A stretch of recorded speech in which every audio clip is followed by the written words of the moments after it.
지난주 사도행전 4장에서는 처음 어떤 그 박해가 나왔었잖아요.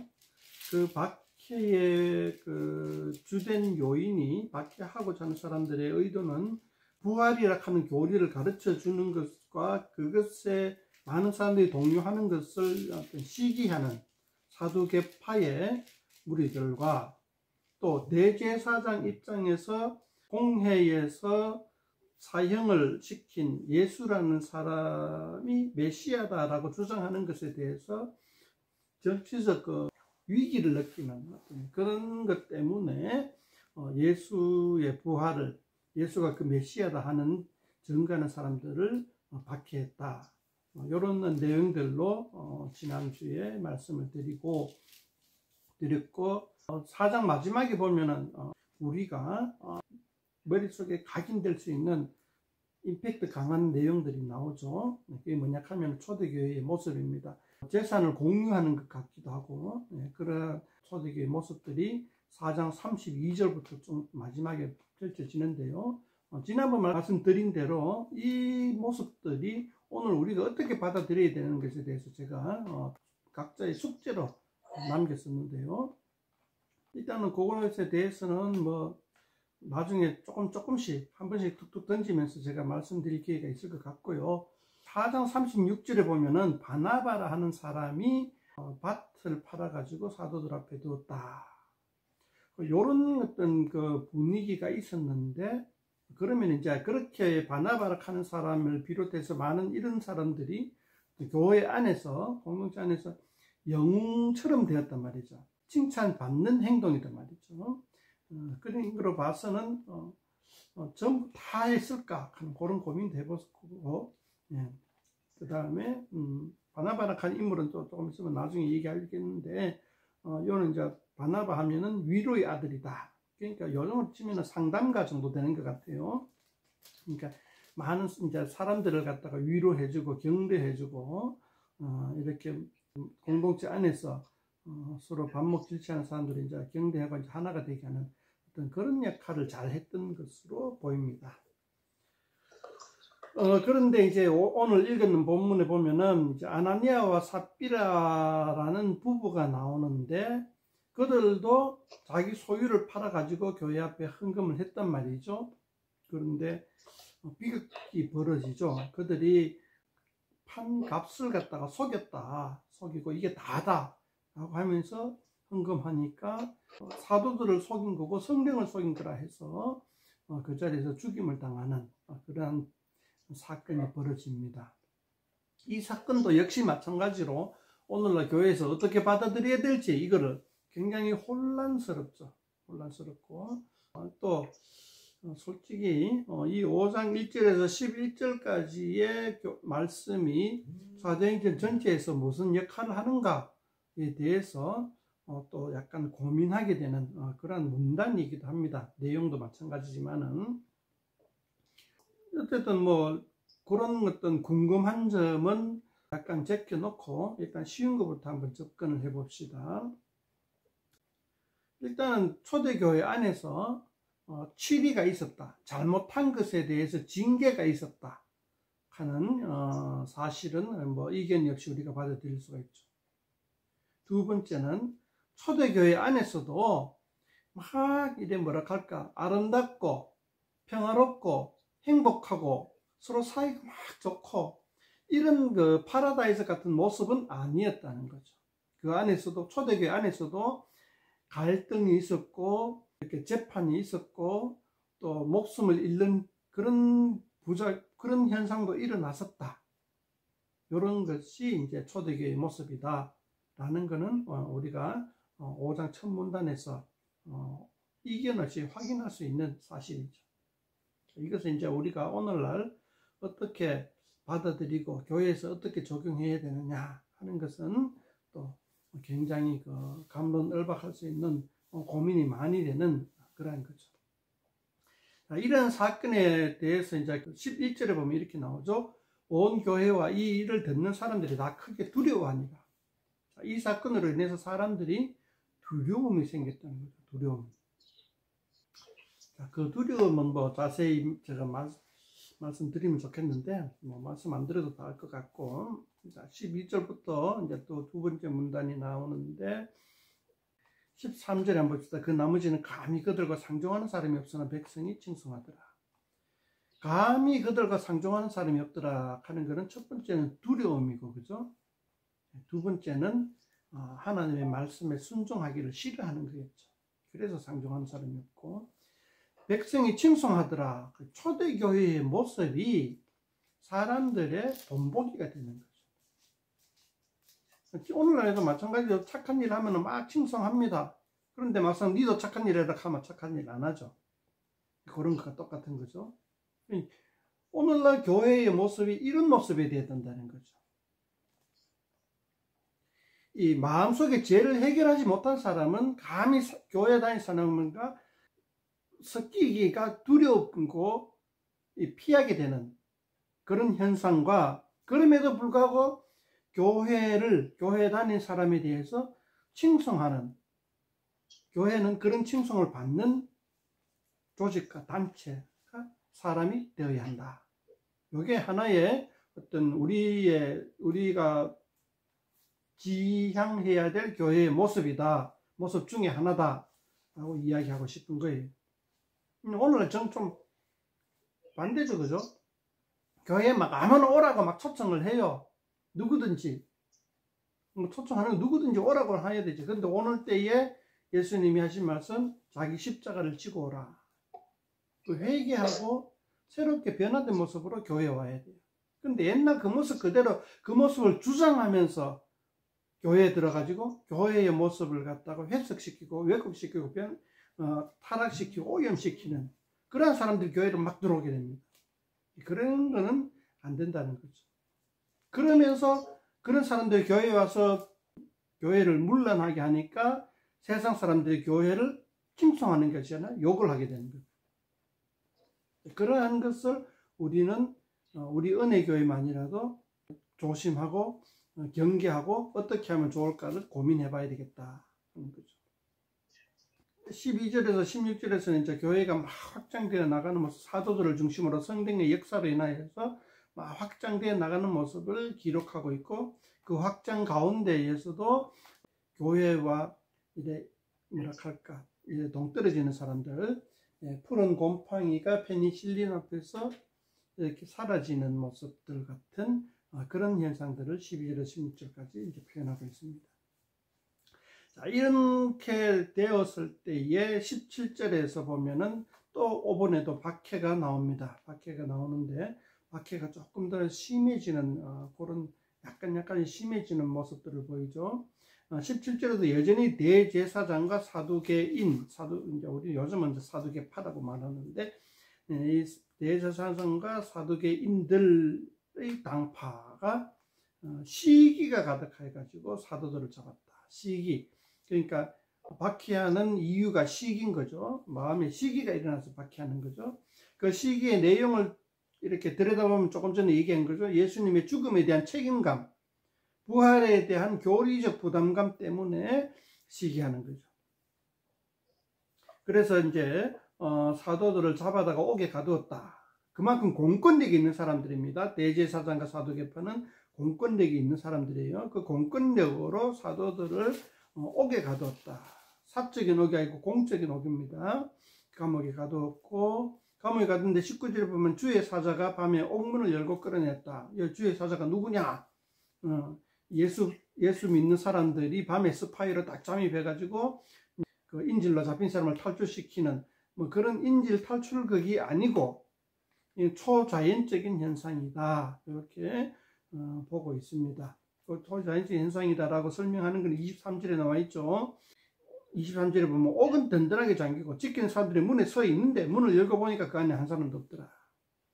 요즘도 이렇게 깜짝같이 사람 인질을 구출할 수 있는 거는 참 힘들죠, 그죠?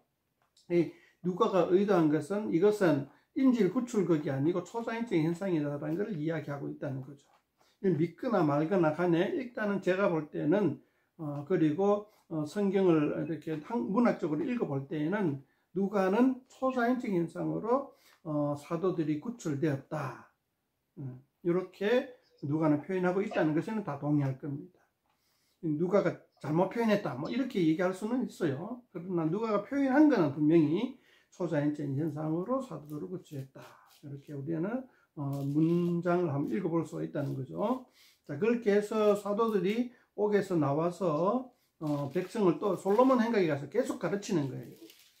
그러니까 지금 해당이고 뭐 랍비고 뭐 하여튼 뭐 성경을 가르치는 어떤 공교육 기관이고 다 쌩까는 거예요. 그 다 지금 분위기가 솔로몬 해당에서 예수파가 다 휩쓸어 버린 거예요. 그러니까 뭐 시기가 날 수도 있고 이제 막 큰일 난 거죠. 대제사장이 공회를 열어가지고 예수란 사람을 갖다가 처형을 했는데 예수가 메시아였다라고 이야기를 하니까 대제사장 얼굴에 먹칠을 하는 거예요. 그런 현상들이 예루살렘에서 센세이션을 일으키고 있는 거예요. 그럴 때에 다시 사도들을 공회로 모셔옵니다. 붙잡은 것이 공회하면 사내들인이죠. 모셔와가지고 이제 또 재판을 합니다. 재판을 하는데 자 28절에 한번 봅시다. 28절 마지막에 보면 이 사람의 피를 예수님의 피죠. 예수님 피를 우리에게로 돌리고자 합니다. 이게 이제 예수님을 처형한 것에 대한 책임이 누가 있느냐? 예수는 메시아다. 메시아인데 메시아를 처형한 사람이 누구냐? 대제사장들이 자기가 찔리는 거죠. 자기가 됐으니까. 그러니까 그거를 이제 표현한 게 이거죠. 누가가 표현한 게 이 사람이 피를 우리에게 돌리고자 한다. 이렇게 표현을 한 거죠. 참 멋있는 문장이에요. 그죠? 자, 그렇게 했을 때에 베드로와 사도들이 어떻게 대답하는가 한번 봅시다. 참 멋있게 누가가 표현을 해요. 사람보다 하나님께 순종하는 것이 마땅하니라. 너희가 나무에 달아 죽인 예수를 우리 조상의 하나님 살죠. 너희가 나무에 달아 죽인 예수를. 너희가 누구냐? 이제 대제사장과 사두개파와 심지어는 유대에 있던 예루살렘에 있던 거의 모든 유대인들. 그렇죠? 예수 공동체에 들어온 유대인들은 제외가 아닙니다.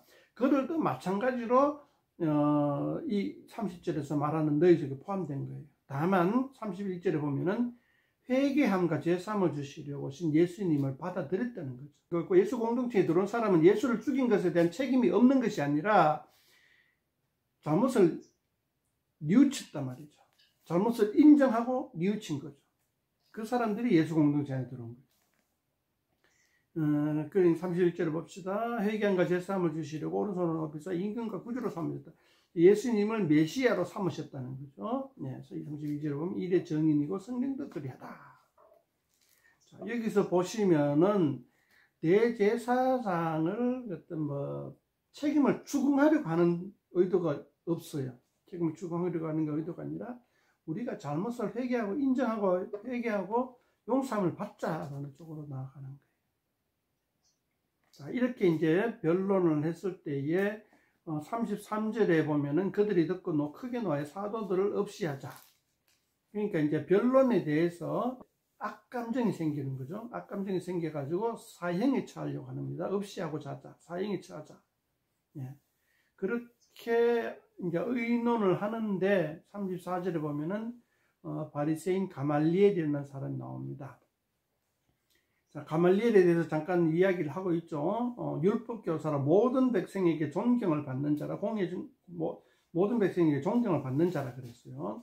이 가말리엘을 등장하는 것이 하나의 큰 복선이 됩니다. 저 뒤에 가면은 사도 바울의 스승입니다. 이 가말리엘이.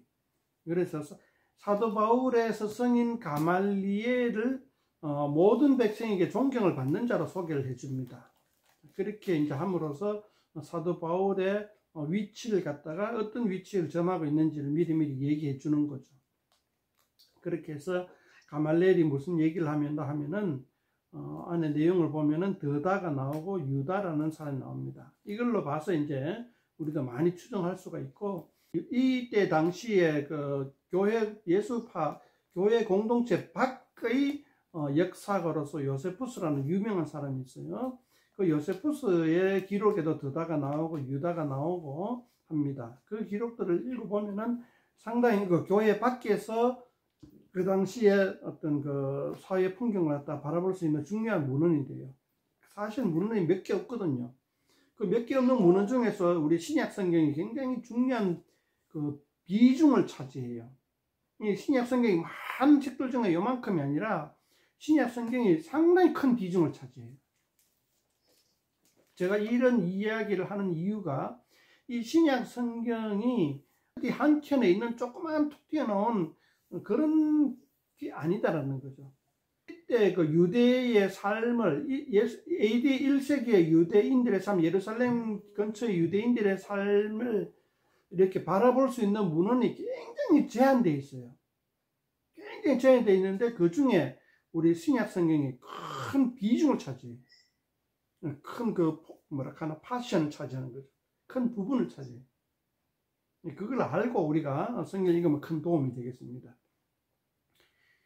오늘날에는 그렇죠. 많은 책이 어마어마하게 많잖아요. 그 어마어마하게 많은 책 중에 어떤 우리가 만약에 인기 있는 책, 인기 있는 학자들의 책, 그런 책들을 딱 접해봤자 이 온 세상이 도서관으로 꽉 차 있는 세상에서 한 부분밖에 안 되잖아요. 그런 이미지가 우리 속에 연상되어 있는데 신약 성경을 읽을 때에 수많은 파 중에 한 책이겠지 이렇게 생각하는데 그게 아닙니다. 상당히 오늘날 입장에서 그 당시에는 책들이 많이 있었어요. 근데 그 많은 책들이 대부분 사라지고 오늘날 우리가 접할 수 있는 자료 중에 신약 성경이 상당히 큰 부분을 차지한다는 거, 그걸 알고 우리가 신약 성경을 읽으면 좋겠습니다. 그런데 요즘 학자들은 그러한 큰 비중을 차지하고 있는 신약 성경 책을 상당히 비중을 갖다가 존재감을 줄여놔 버렸어요. 그런 어떤 측면들이 알고 우리가 신약 성경을 읽으면 좋겠습니다. 어쨌든 그래서 우리는 이 큰 비중을 차지하는 누가의 보고서, 이 보고서에 우리는 많이 의존하게 되는데 그 보고서 중에 하나가 이제 가말리엘의 정언이죠. 누가의 보고 중에 공회의 재판을 결과, 요즘 평의회라 하죠. 요즘들은 이 평의회를 여는 거죠. 이 사람들 어떻게 할지 평의회를 열면서 가말리엘이 한 발언을 누가가 보고를 합니다. 사도행전을 통해서 보고를 이제 전해주는데 이 이야기와 비슷한 이야기를 유명한 요세푸스의 역사가 요세푸스가 또 정언합니다. 신약 성경과 마찬가지로 큰 비중을 차지하고 있는 거의 대등한 비중이죠. 거의 쌍두마차 역할을 하는 요세푸스의 기록들에 봐도 유다와 드다가 나옵니다. 그런데 이제 유다와 드다의 어떤 선후 관계 때문에 많은 학자들이 누가는 틀렸다, 요세푸스가 옳다 이렇게 얘기하는데 어떤 학자는 요세푸스가 틀렸고 누가가 맞다 이렇게 얘기합니다. 뭐 때문에? 드다와 유다의 선후 관계. 37절에 보면은 그 후 호적할 때의 갈릴리 유다가 뒤로 나오죠. 근데 요세푸스는 드다가 앞에 나온다 이렇게 얘기합니다. 근데 이제 그런 차이 때문에 신빙성이 없다라고 얘기하는데 저는 그걸 가지고 신빙성이 있다 없다라고 주장하는 사람들이 신빙성이 더 없는 것 같아요. 어쨌든 간에 유다와 드다 이야기를 가말리엘로부터 들은 우리는 무엇을 연상이 되냐면은 예수님뿐만 아니고 그 당시에 스스로 메시아를 주장하는 사람들이 어마어마하게 많이 나타났구나. 유다도 마찬가지로 내가 메시아다 하고 사람들을 끌고 가다가 망했고, 드다도 일어나가지고 내가 메시아다 하고 끌고 가다가 망했고, 이런 사람이 유다와 드다만 있었겠습니까? 많은 사람들이 있었단 말이죠. 이 예수님을 믿지 않냐하는 사람들 입장에서 봤을 때는, 가말리엘 같은 사람 입장에서 봤을 때는 이 내가 메시아다라고 해가지고 막 일어났다가 멸멸하는 사람들이 한두 사람이 아니다. 이 예수도 마찬가지일 거다.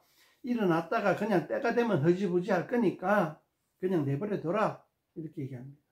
내버려둬도 알아서 망할 거니까 혹시 하나님이 그 사람을 메시아로 보냈으면은 우리가 이 사람을, 이런 사람들을 갖다 처단해도 혹시 하나님이 인정한 사람이면은 우리가 처단해도 소용이 없을 것이고, 하나님이 인정하지 않았으면은 우리가 처단하지 않아도 스스로 사라질 것이다 이렇게 얘기를 합니다. 말은 맞는 말이죠, 그죠? 그러니까 우리가 이 사람들을 내버려두자 이렇게 얘기합니다. 근데 요즘 와서 이제 많은 사람들이 얘기하는 게 그거예요.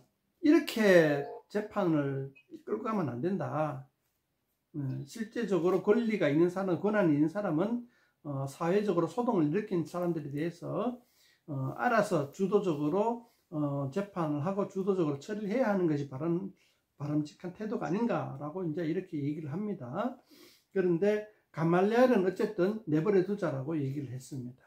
얘기를 했고, 그런데 이제 42절에 보면은 41절부터 볼까요? 능력 받는 일에 합당한 자로 여김을 기뻐하면서 맨날 막 솔로몬인가 뭐가 더 가르쳤단 말이죠. 이런 기술 때.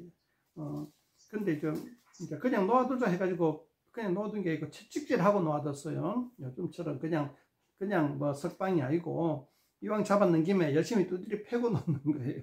처형하려고 하다가 체형으로 바꾼 거죠. 태형으로 바꿔가지고 이제 내보낸 거로. 그렇게 이제 평의의 결과 그렇게 해가지고 한 거죠. 그런데 그런 태형을 받아도 불구하고 42절로 보면 더더욱 열심히 예수는 그리스도 메시아라고 가르치고 전도하는 것을 그치지 않았다. 자, 요게 이제 5장 전체의 내용이고, 여기서 이제 또 한 가지 제가 드리고 싶은 말씀이 42절 보면 예수는 그리스도라고 가르쳤다. 요즘으로 치면은 이제 예수 천당 불신 지역 뭐 이렇게 딱 해가지고 했죠.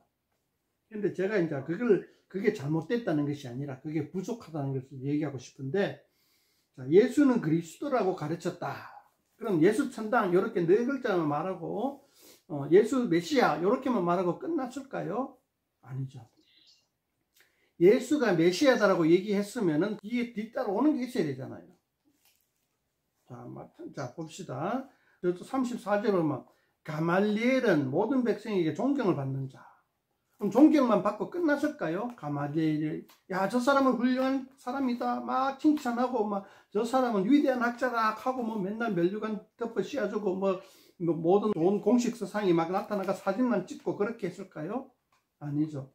가말리엘이 존경받는 사람이니까 가말리엘이 가르치는 율법이나 그런 거에 대해서 배웠을 거 아니에요. 따랐을 거 아니에요. 연구했을 거 아니에요. 마찬가지예요. 예수가 메시아다라고 했을 때에 예수님의 가르침에 대해서 배우는 거예요. 그리고 그것을 따라가는 거고. 그게 자연스러운 현상이잖아요. 그런데 오늘날 우리는 어떤 모습입니까? 예수가 메시아다, 예수가 그리스도라는 것을 인정은 하는데 예수님의 가르침을 배우려고는 하진 않아요. 예수 천당 불신 지옥이라고 했을 때 예수님의 가르침을 배워야 하는데 그거는 하지 않고 그냥 예수는 메시아다라는 것을 믿기만 하면 천국에 갈 수 있는 티켓 끊어놨다. 이걸로 끝나는 거예요. 그런 현상들에 대해서 우리는 강하게 경고해야 되고 예수님의 가르침이 어떤 가르침에 대해서 열심히 배우고 따라가려고 노력해야 됩니다. 물론 뭐 교회 가면 또 이상한 거 막 가르쳐 줘가지고 막 답답하고 속이 천불 나는데 어쨌든 그래서 이제 제대로 우리가 성경을 보고 제대로 배우자는 거죠. 오늘 내친 김에 한 번 더 얘기합시다. 사실 오늘날 우리가 교회 가면은 설교를 하는 것은 사실은 뭐 선포라고 얘기하기도 하고 그러니까 설교를 하는 게 선포다 이렇게 얘기하는 건데 선포는 뭐죠? 그냥 자명한 진리를 사람들에게 떨어뜨려 주는 거예요. 거기에 대한 반론도 있을 수가 없고 그냥 수납을 하는 거예요. 굉장히 강압적인 거예요. 선포라는 게 선포의 가장 대표적인 예와 그게 이제 예수 천당이죠. 예수 천당 하는 건 선포예요. 그런데 이제 물론 선포의 내용도 있어야겠지만은 종교개혁 때 칼빈이나 루트가 얘기한 거는 선포가 아니에요. 설득이었어요. 회당 예배에서도 선포가 아니라 설득이었어요. 설교를 하는 것은 선포가 아니라 가르침, 교육, 설득이었단 말이죠. 저도 그런 데에 동의를 하는데 그렇다고 선포적 요소가 전혀 없다는 건 아니에요. 그러나 우리가 오늘날 설교라는 측면이 너무 선포적으로 치우쳤다는 것을 얘기하고 싶어요. 제가 이렇게 얘기하는 것은 무엇을 생각하면은 하나님의 말씀에 대해서 한 사람이 너무 주도적으로 가고 다른 사람이 비판적 수용을 아니라 무조건적인 수납을 하는 것에 대해서 일침을 가하고자 싶어서 이렇게 얘기하는 거예요. 어쨌든 그 초대교회의 중요한 전통 중에 하나가 바로 민주주의다. 지적인 민주주의다라고 이야기하고 싶은 겁니다. 이것도 초대교회의 중요한 전통이라는 거죠. 그러니까 선포 위주의 말씀이 아니라 여러 사람들이 모였을 때에 비판적 수용을 하고, 초대교회에서도 사도들의 목소리도 비판적 수용을 하더라라는 거죠. 그 비판적 수용을 하는 데 있어서 사도들의 목소리에 힘을 실어주는 게 뭐냐 하면은 성령의 역사고 표적과 기사죠. 그러니까 이 표적과 기사가 뒤따르지 않았을 때에 그 군중들이 사도들의 말을 비판적 수용을 했단 말이죠. 그 표적과 기사가 없을 때에는. 그러니까 표적과 기사가 있을 때에는 선포적 기능이 더 강화되어 있겠죠. 그런데 표적과 기사가 뒤따르지 아니하는 많은 설교들, 많은 가르침들, 사도들의 가르침이라 할지라도 그때는 이제 비판적 수용의 자세가 더 앞섰다는 거죠. 선포를 수납하는 것보다. 그런 것이 초대교회의 모습이고, 그거를 저는 이제 각인되기 쉽게 민주주의, 그러니까 지식에 있어서 민주주의라는 거죠. 이런 것들이 오늘날 지식에 대한 민주주의가 우리 현대에 와서 어떤 면에서 보이냐면은, 그 학회 가면은, 학회의 모습에 지적인 민주주의가 일어나고 있어요. 학회에서는 어떤 교수가 어떤 자기가 연구한 걸 발표하잖아요. 그러면 군중에 이 사람이 학생처럼 다 받아들인 게 아니에요. 학회 가면은 어떤 사람이 발제자가 발제하면은 그 토론자가 계속 질문을 던져요. 이런 거 이상하지 않느냐? 여기에 대해서는 어떻게 생각하느냐? 이건 어떻게 설명하느냐? 하고 계속 질문을 던져요. 그리고는 끝이 나고, 그럼 오케이, 그걸 그 자리에서 받아들이겠다가 아니에요. 그리고는 그 학회에서 발표한 주제가 공중에 띄어나요. 그리고 그 학회에 참가한 사람들이 그걸 가지고 계속 검증을 해요. 반복해서 검증을 해요. 그러면 1년, 2년, 몇 년을 검증해가지고 서서히 받아들여지게 돼요. 그런 학회의 모습들이 지적인 민주주의라고 저는 이야기에 이제 단어를 붙이고 싶고, 썩 어울리는 단어는 아닌 것 같다마는 그런 모습들이 초대교회에 있어 왔다는 거죠. 그런 모습들이 유대 회당에서 모습이라는 거죠. 그게 오늘날 우리 교회에서도 그런 모습들이 설교 시간에 있었으면 좋겠다라는 겁니다. 그럼 그렇게 되면 제가 발제자죠. 좀 공부 좀 열심히 한 사람이 발제자가 되고, 공부를 안 했지만 관심이 있는 사람은 이제 토론자가 돼가 질문을 던지고 그렇게 하는 거죠. 질의응답을 하는 거죠. 그게 이제 오늘날 제가 봤을 때에는 좀 설교의 시간이 되었으면 좋지 않겠나, 이렇게 저희 바람입니다. 예, 제가 또 엉뚱한 얘기를 해가지고 또 시간이 많이 흘렀는데, 예, 혹시 이제 질문, 토론, 반론, 또 제가 빠뜨린 얘기 첨언 다 좋습니다. 얘기하실 수 있으면 했으면 좋겠습니다.